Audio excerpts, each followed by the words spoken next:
A syzygy is when three celestial bodies form a line like this. Um, we like to call it an eclipse, particularly when it's the Earth, Sun, and Moon all lined up. So there are three types of shadows. There's the penumbra, the umbra, and the antumbra. The umbra is when all of the light is completely blocked from the sun. It's shown in black right here. And then there's the penumbra, which is like the light gray.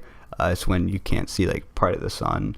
And then there's the antumbra, where you see like you can see all the edges of the sun, but something's like blocking it. There are three types of eclipses: partial, annular, and total.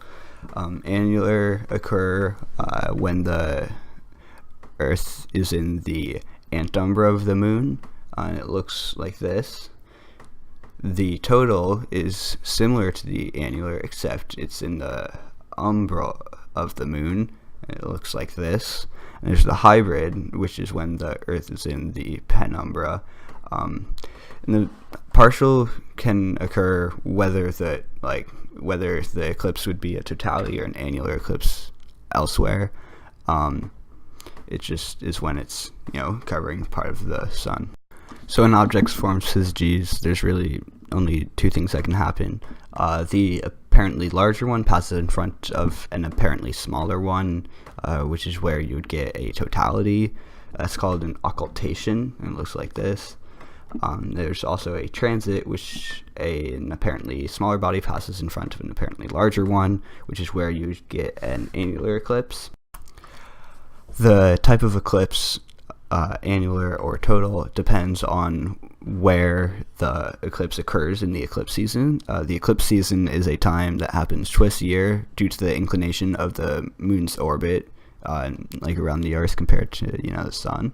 If it weren't tilted, the orbits of the moon around the Earth and the Earth around the sun were perfectly circular, we would have eclipses every new moon. But because of the eclipse seasons, there's a maximum of 7 eclipses every year. The reason we have annular and total eclipses is because of a cosmic coincidence that the sun is 400 times larger than the moon, but it's 400 times further away.